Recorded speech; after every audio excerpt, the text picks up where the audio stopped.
I've been in therapy for a long time, but I've had to deal with all my stuff because just talking about sex, or like, why don't I want to do this, or why do I want to do that, or I didn't have names for or vocabulary for because nobody spoke to me about it. Ladies and gentlemen, Tika Sumpter, welcome. For Tika Sumpter. Welcome. Tika. Is that short for like Martika or something like that? Absolutely not. It's short for Euphemia Latique Sumpter. When you said you were a late bloomer, in a parent's mind, that's a success story. It's a success story, but for me, it's not. Just because you're not speaking about it doesn't mean the feelings and the things are not happening. You start feeling shame, like Yes. I'm doing something wrong. This isn't a good part of me. For me, as an adult, I felt very mute in that way. Didn't know what I liked. I didn't even know how to be intimate and talking. I remember even having arguments and being quiet, and my exes being like, you don't even say anything. Like, I'll be like, I'll try to do better. I don't even know how to function. So I feel like when you're not giving your children the words to function, how do you expect them to be empowered in all these words that we say as adults? How do you expect that same person to be that person when they grow up? Are you goals for your daughter? Do you want tea? Sure. Are you a shy person? I do try, sure. But then if you're not a shy person, Look, if it's not good, I'll be like, you're gonna find it very sweet. just do your thing. Okay, I'll do both. I'm gonna trust I'm you. gonna do both. Okay, so what is the Topic? Yes. Okay, so I was thinking about talking about how important it is to engage our children in talking about emotional intimacy.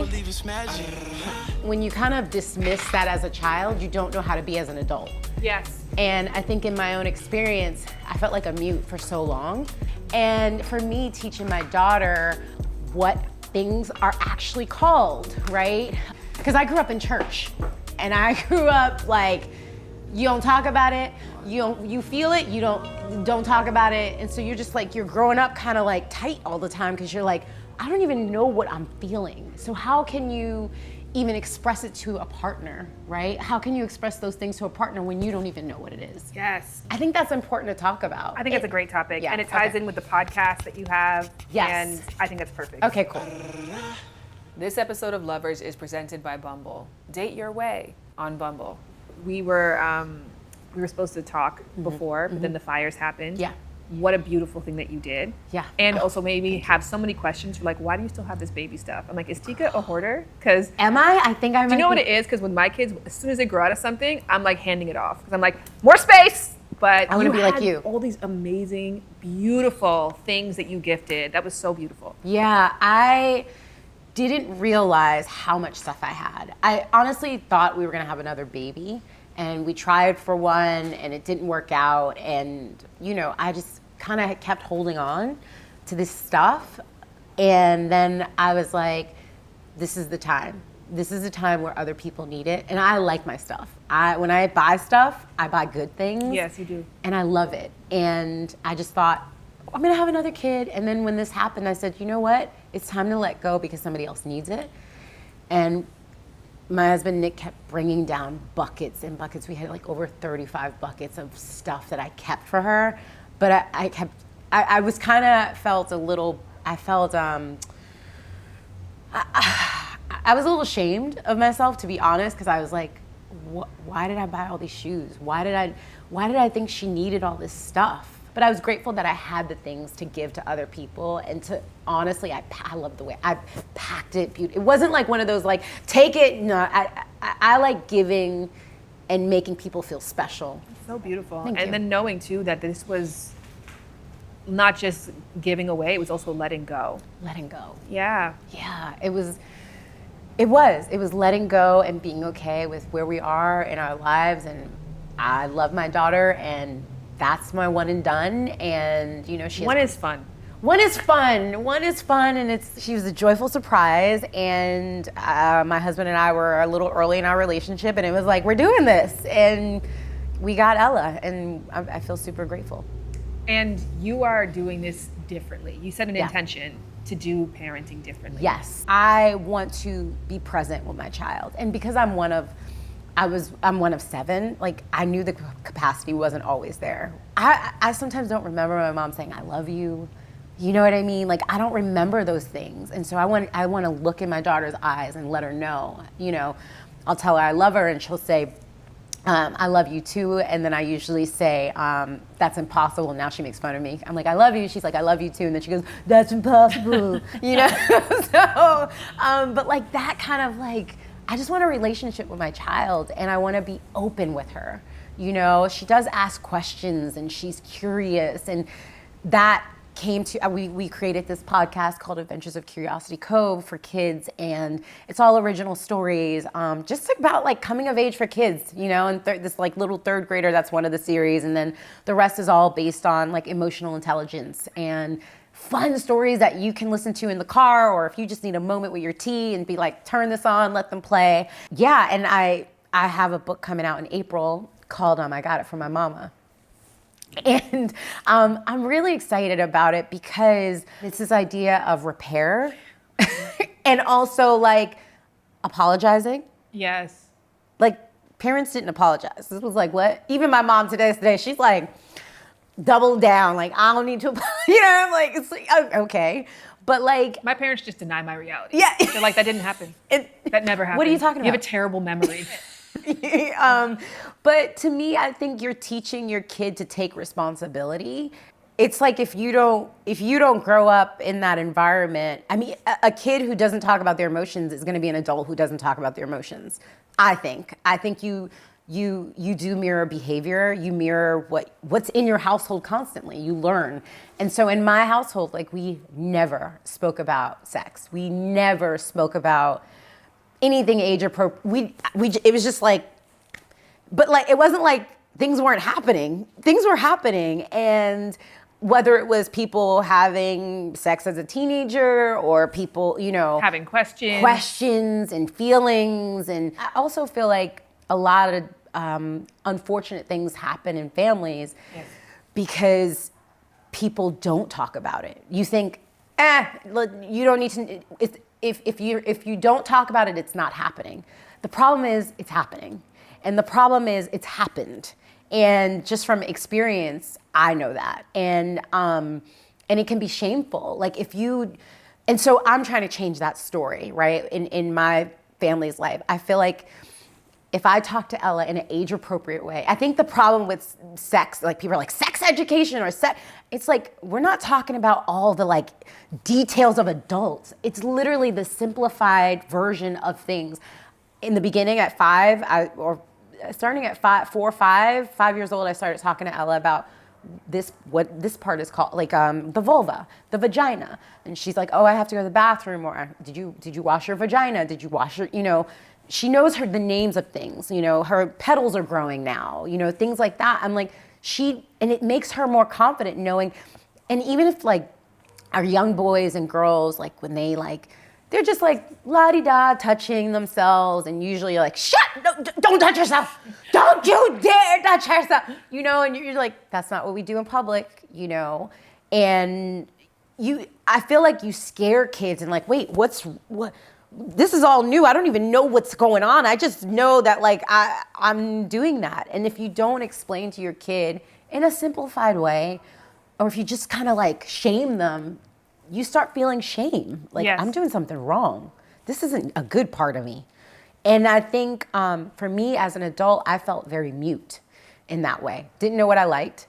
Didn't know I didn't even know how to be intimate and talking like to somebody. Like just simply knowing the things that you want and how to communicate with love. And I remember even having arguments and being quiet, and my exes being like, you don't even say anything. Like, I'll be like, I'll try to do better. That's literally what I would say to try to like make everything okay. Like, okay, yeah. And just be agreeable. Cause you're just like, I don't even know how to function. So I feel like when you're not giving your children the words to function, how do you expect them to be empowered in all these words that we say as adults? How do you expect that same person to be that person when they grow up? You know what I mean? That hits me so hard because I have 2 wild kids. Yeah.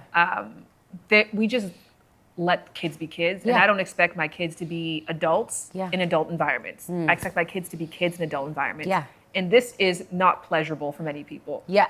It's not, Yeah, they're like, this is not a welcome style of parenting. Yeah. Like, I've had people in my family like say that my kids are pharaoh, which just means They're the wild crap. just literally, you just might see them pop out from the woods later on today. But you train them as a kid to be like, be quiet, suppress yourself. Yes. Your instincts are not good. Like, do not talk back. Yes. And then that's a good kid. Right. But it's the low functioning adult. Exactly. And I think what happens is kids are so, I know people say this, but they're so smart. They're so smart because I remember saying to, even this is like a simple thing. I remember saying to Ella, because we always say, I'm not your friend. I'm not your friend. Da-da-da-da. You know, she's like, you can be both, Mom. It's okay. And I was like, I could be both. Like, it doesn't, there's no boundary of like, they're gonna somehow, she knows boundaries of motherhood. She knows when I look at her and I'm like, girl, she's like, okay. You know, but she also, I want her to come to me with her anything that's happening at school, anything that's happening with a person, I want her to be able to come to me. That is a friend. That is somebody, a friend is just somebody you trust. Yes. And I realized I can be your friend and I can be your mom. She asked you about where babies came from. Yeah. My kids already asked, and my answer is nuts. So I'm curious to know what your answer is. Yeah, and well, my answer is we said, and obviously age appropriate. However you want to explain it. We decided to be scientific about it. We're like, Dad has a sperm, Mom has an egg, you know, and they get together and they basically fertilize. They grow a baby, and this baby has to grow in a very special place called the canal. And in that canal, the baby grows for 9 months. And then, in the uterus, the baby grows for 9 months and then comes out of the canal. And then a baby appears, and that's that. And then she's like, oh. Well, Mom, how did the sperm and the egg get put together? Right. And I'm like, a party. A party happens. They're like dancing together. I'm like, again, age appropriate, right. You know? And so she's like, but that was enough for her. She was like, oh, okay. You know, it wasn't like some gory details of like, and then this happened, girl. You know, it's like, no, basics, like the very basics is gonna be okay for them. And I think we're so scared because we're scared of ourselves.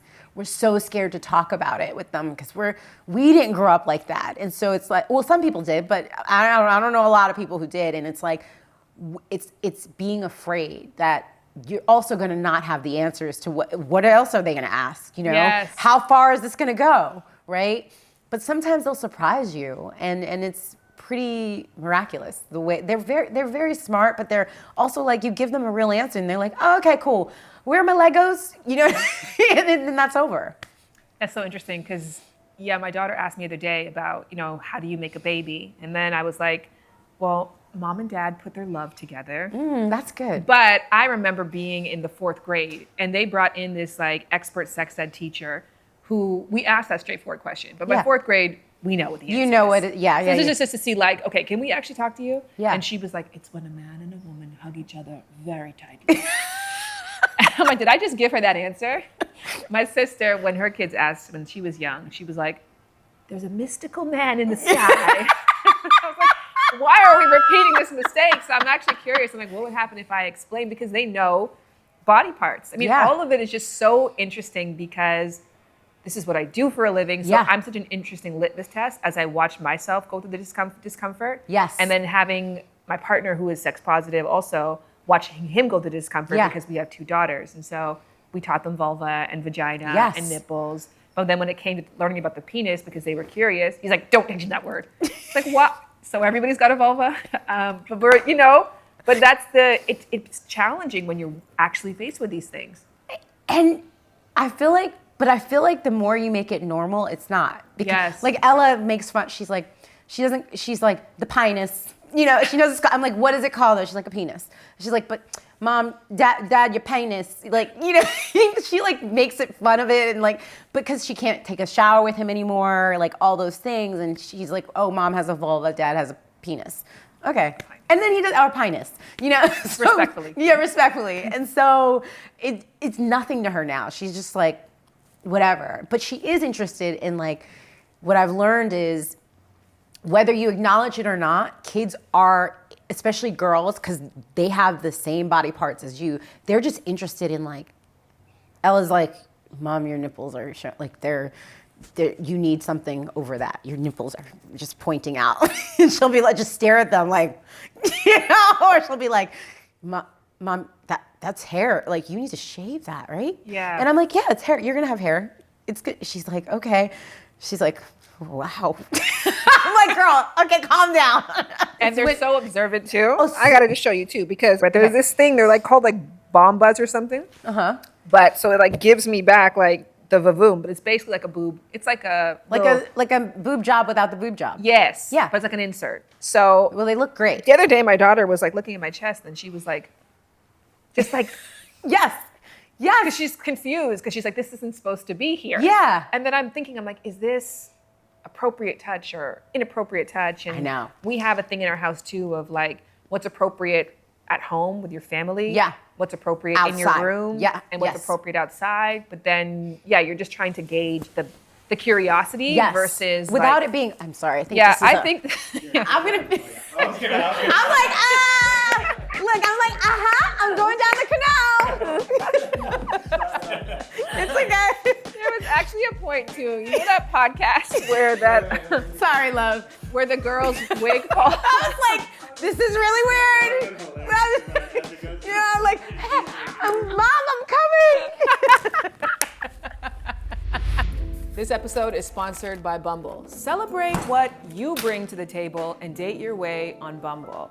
Now, in an episode coming up, we talked to Deepika, and she said one of the most powerful things for her was embracing exactly who she is. And she was like, look, I'm not gonna be able to make dinner, but I'll make sure dinner is there. And that's where I'm at right now too. And celebrating what you bring to the table also means inviting people who you know you're gonna have a joyful time with. And that is why it is so amazing that Bumble now allows you to filter not only by location, not only by sexual preference, but also by people who have the same dating intentions as you and the same interests. So why not date who you want to date the way that you like to date? And if you're ready to do those things, I suggest that you go on Bumble. And for me, I'm gonna suggest that I heat these things up. Which actually, when you're talking about age-appropriate behavior, it's like making me think because is it age-appropriate or interest-appropriate?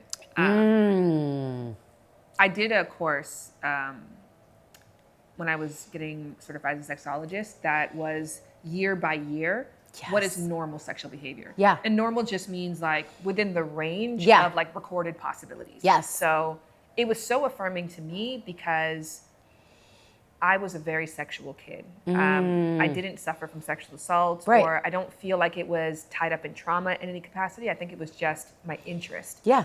And again, I think age appropriate is accurate because it wasn't like Yeah. it was interest. It was more like, what is this? What is this? What's going on up here? Why does Like, that feel good? Right, yeah. What is that? Take What's some. that on your body? Yeah. What if my Barbies did this? Yeah. And it was like that. Yeah. It was just like matter of fact. Yes. And growing up, I was like called lewd all the time. You weren't streaking. Lewd, Jesus. You were like, what, 10? Like less than. Oh my Yeah. God. Did that affect you?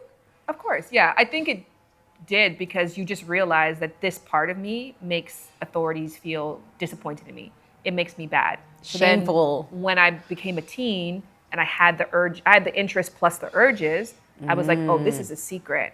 So I was like, what can I get that's like not going to be like on my parents' radar? So just like lots of, like you talked about Coldest Winter Ever on the Breakfast television. I keep calling it Yes. television. What, Breakfast Club? The Breakfast Club. The Breakfast On the television. Breakfast television show. On the breakfast television. You talked about that book. Yeah. That book was like a sex ed manual for me. That's why education is so important, because I'm like, if you don't know the things you like, you'll act like, oh, you know, because you'll see, oh, this is what I've seen on TV, and I'm supposed to swing from the chandeliers and yell and scream, and nothing actually is happening, but I got to make sure he thinks it's happening. Right. So you Or don't else I'm speak. admitting that I'm broken. I'm broken. I should be enjoying all of this and swinging from the chandelier. I don't even know, like, what is happening, because nobody told me what happens. Yes. You know what I mean? And so, And then I think even too, like speak up for what you want, but you ever try to have a conversation with like a Wi-Fi repair person? Right? You're just like, fix the internet. Yeah. They're like, take this code, take the modem. And you're like, the modem? I don't know. Go read the number. language. What is the code behind? You're like, what? This is long. What do you mean? Yeah. There's 70,000 different numbers back here. Yes. But that's the thing, is that you can't advocate for yourself or speak up for what you want if you don't have the language. If you don't have the knowledge, which is why I love the podcast too, because you're giving kids the language. Yeah. Because there's a difference between tacit knowledge and functional knowledge. And tacit is where like, okay, I kind of intuitively know, but I have no idea how to say that to you. Yeah, and I think, obviously we don't talk about sex on it's a kid's podcast, but it's giving them vocabulary for the things that they're interested in, whether it's I'm afraid of something, like being able to name the things that you're afraid of and you're scared of and that you don't want to talk about or you're running away from all the time, and saying, wait a second, if I acknowledge something, it makes it less scary. And when they get into relationships with whoever they get into a relationship with, our kids, they need to be able to say, that hurt my feelings, I'm not fine. And so hopefully I'm giving them words to be able to express themselves and be more confident. Mm-hmm. I think it's such a beautiful thing too, because it's also acknowledging that it is, once you face your fears, you get more information about it, you get more language to describe it, all of a sudden this massive dragon becomes a little bit smaller. Yes. It doesn't necessarily go away. No, it doesn't go away. It doesn't go away. And you honestly just it's there. You befriend it kind of. You're like, that's the thing in my life that I've put in a corner for so long that it grew so big that because I didn't acknowledge it, it's one of those things like, you ever avoid something that you don't want to do, like you don't want to pay a bill, right? And you're like, I'm just going to avoid that for a very long time. And then stuff gets tacked on the bill, keeps getting bigger, because you're not acknowledging what's the problem. Maybe you don't know how to budget. Maybe you've never been taught to be financially responsible, right? Until you face that thing is not going away. And then you face it, you're like, oh, it wasn't that bad. I just needed to have the tools to figure it out. And so I think what we're all trying to do is give people tools, use those tools ourselves, and constantly learn how to be better humans. I think a lot of parenting fears of exposure and education comes from the right to say, well, at least it didn't come from me, right? I think even when it comes to like sex, for example, well, you didn't get that from me. You didn't get that from home. So if you have these thoughts, or if you have an action, or it didn't come from here. I think that even applies to like mental health. Like if we don't talk about anxiety, if we don't talk about those feelings, like, well, you didn't get those ideas from me. And sometimes there's a fear that if I tell you what something is, then you're going to go out. Do it. Yeah. When really, it probably is a deterrent from you actually going, because you're like, oh, I know what it is. It's not this secret anymore.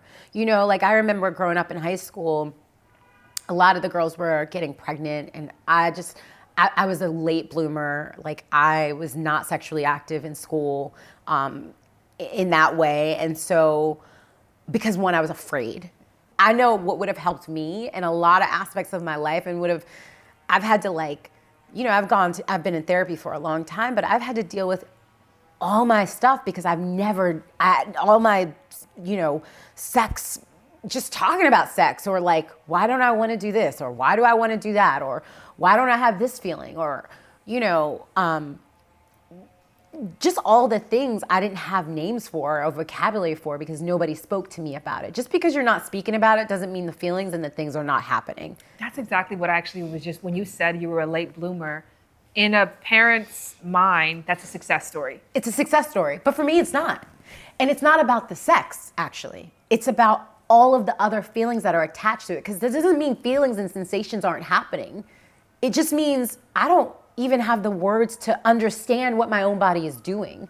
I don't even have the words and understanding to even if I am interested in someone, to say, I like that, or I want that.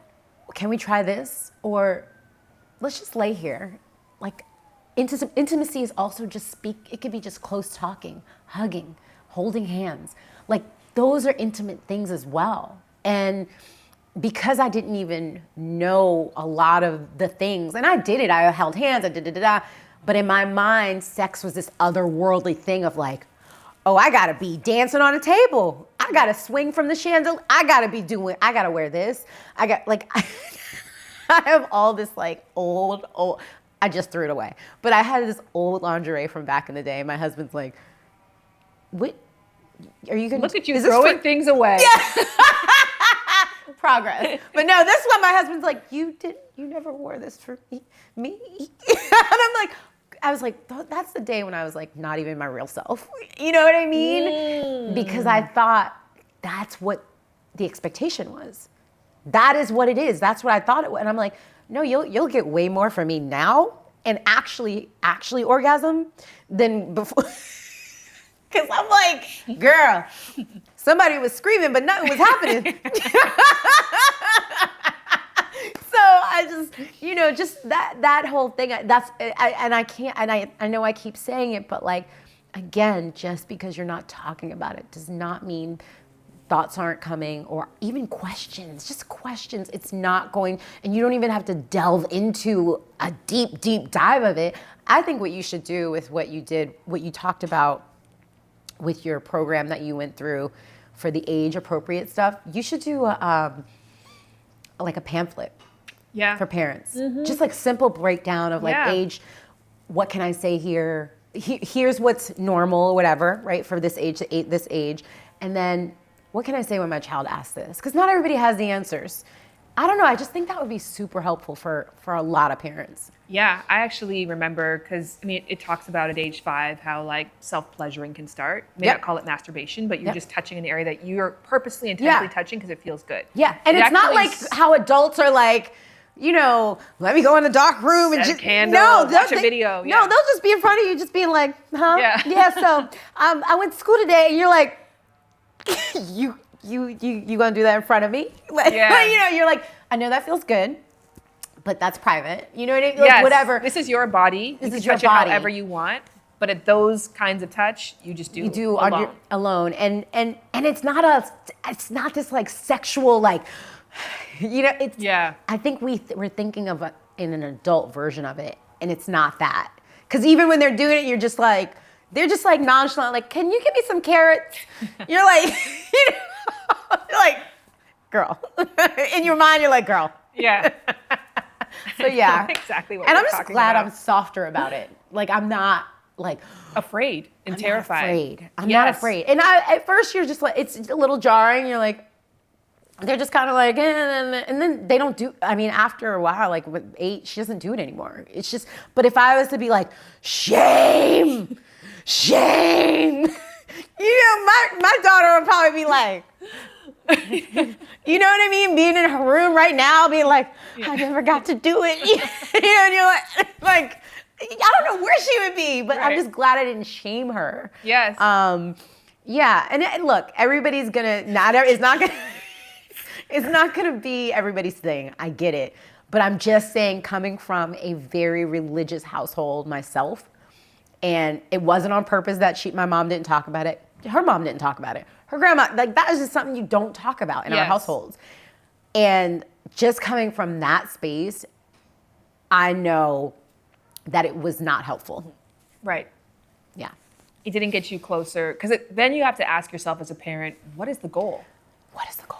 Because the goal might be to delay. Because I can't tell you how many parents I talk to whose kids are 15, and then they hear what I do for a living, and then they're like, well, my kid, they haven't even thought about that. Girl, no, with their friends they have. Right, exactly. But it depends on what that parent's goal is. Yes. If that parent's goal is to delay, and also they think of curiosity as a pathway to action. Yes. I went to this like video convention years ago, and there was, it was like for YouTube. Yeah. And there was a bunch of dads wearing this shirt that said dad, and then it was like dads against dating. Like that was the acronym.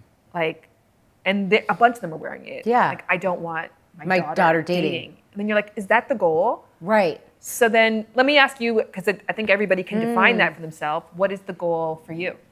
The goal is to have a daughter who is able to be confident in what she says, not only mean what she says when she says it, but understands her own actions, understands her own feelings, understands her own, whether that's emotional, whether that's physical.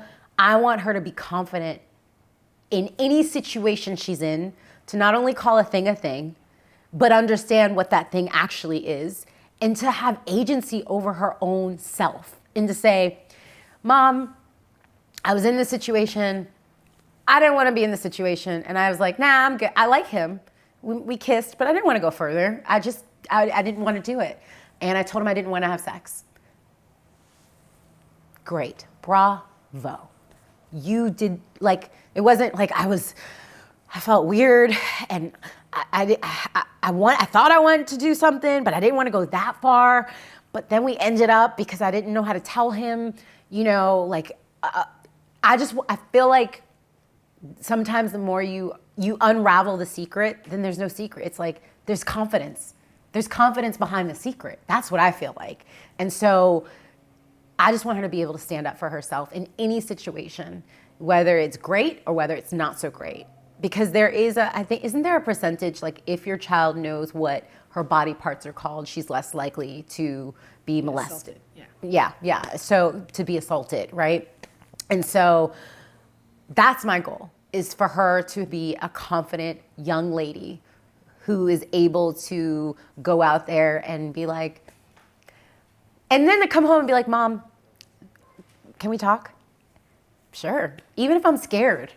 But she's saying, can we talk? Because if she's not talking to you, she's talking to somebody else who probably knows way less than you do. So for me, I feel like, come to me. Come to your dad. He knows men very well. And even for him, just like in just his way, he's teaching her how to love. He's teaching her how to be treated. He's teaching her what love looks like. He's teaching her what friendship looks like, what play looks like, like all these amazing things that he's teaching her in a very I'm not inadvertent way, just by living, right? Like, I'm always looking at them together, and like, I'm like, God, he's really teaching her she knows what a good guy is. You know what I mean? And so in all these ways, I feel like I just want her to be confident at the end of the day, be confident. And so that's my goal, right? And I am now, if you would have talked to me probably before I had a kid, I might have been like, nope. You know, I don't know what I would have been like, but what I do know now is I'm not afraid of conversations, age appropriate, interest appropriate. Obviously, I'm not going into some details with my daughter, but that is very important, that she goes out into the world and understand, her eyes are wide open. Are you goals for your daughter?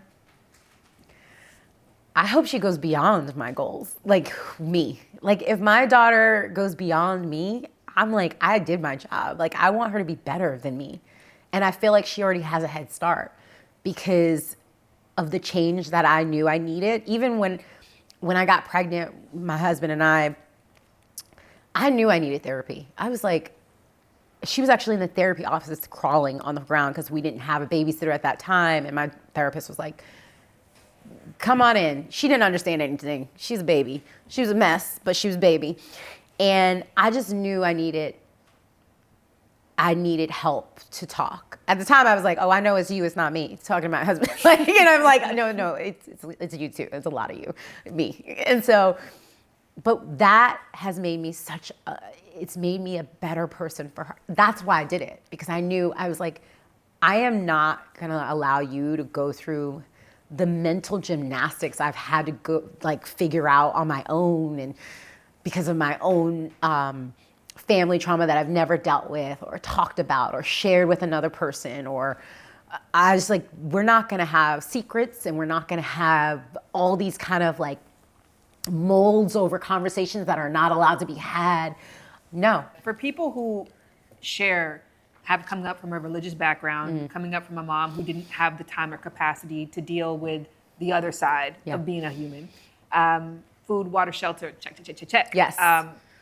And they now see where you're at now. They see how you're parenting differently. They see how you're challenging norms. They see how you're allowing your kid to challenge you. Yeah. How do they get from there to there? What are some key resources or things that you're like, this made a huge shift for me?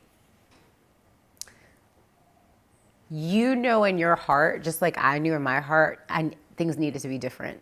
Like, even if you're not fully acknowledging, why do I keep doing the same thing over and over again? or why does this feeling, whether it's anger or whatever, why, if it keeps coming up, you're acknowledging something's happening and now you have to deal with it. And I think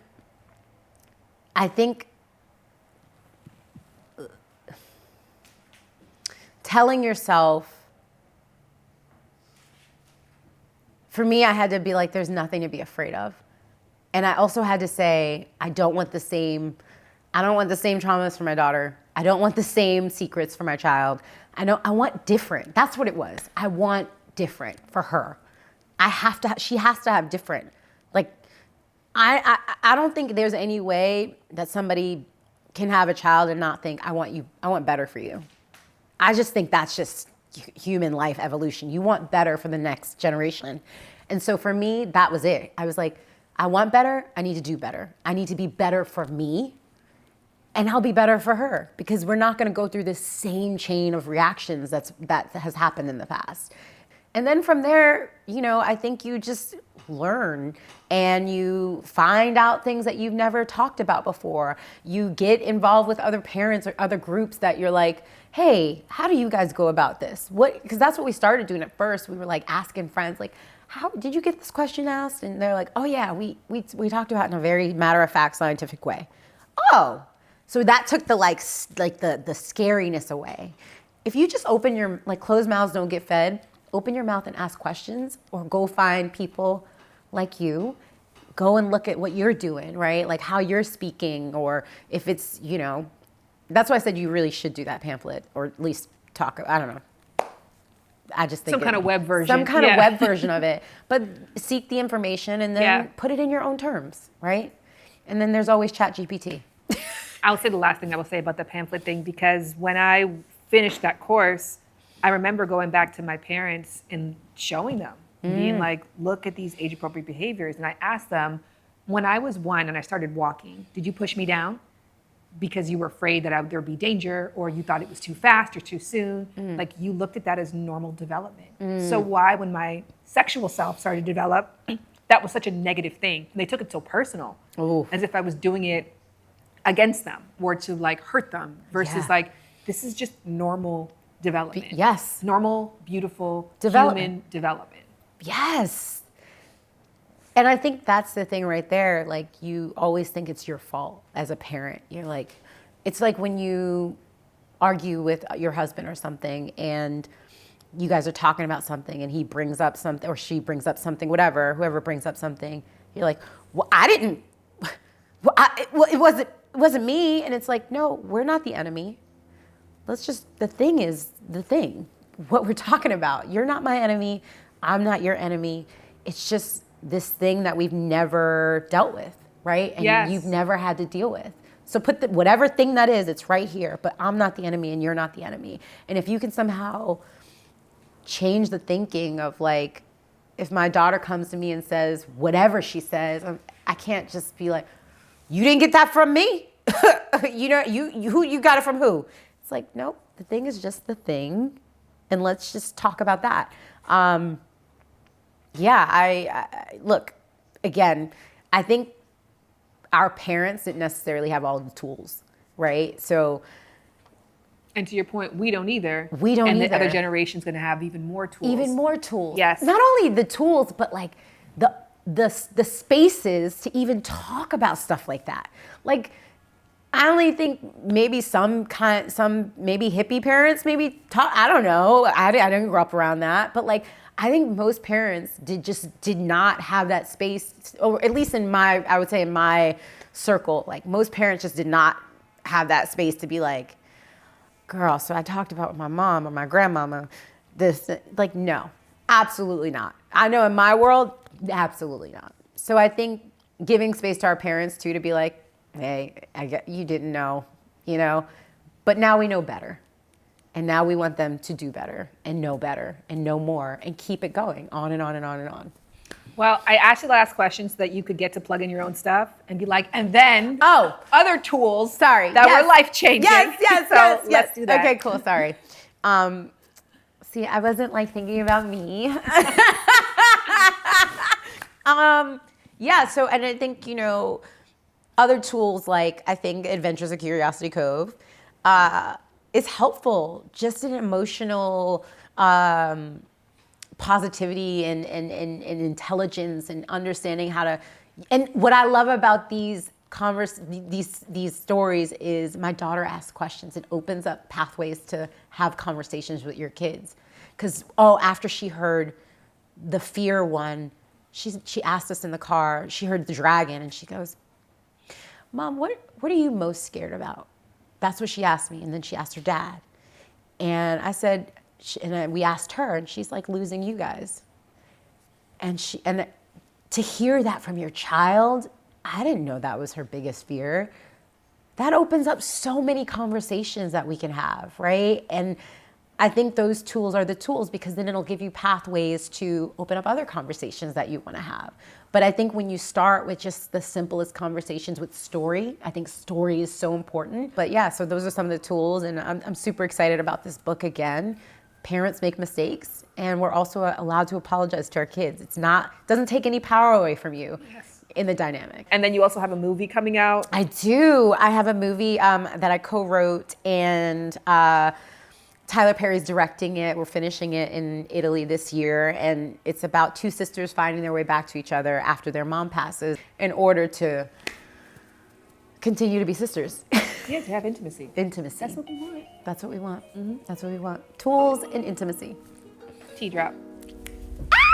That's great. Thank you. Thank you so much for the time. That was great. Yeah, I hope you guys enjoyed that conversation with Tika half as much as I enjoyed having her. She's such a light, such a joy. And one of the things that she talked about is, Shan, please make a pamphlet or a guide for parents or people who are trying to reparent themselves so they understand what is normal sexual development. This was something that I did with the help of the Lovers by Shan community. And when I finished it, I was like, why didn't I do this sooner?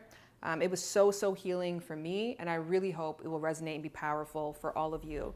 If you go over to loversbyshan.com, navigate to the resources page at the top, and the very first resource is now going to be the Normal Sexual Development Guide from 0 to 18. And speaking of parents and reparenting, in collaboration with Crash Course and Kinsey Institute, on March the 6th, I am launching a new sex ed series with them. It's 15 incredible episodes about everything that we wish sex ed could be. It's a great week for inner child Shan, and I'm just really proud to be sharing it with all of you. And hopefully I'll see you guys back here next week. Same bat time, same bat channel over here on the Lovers Podcast.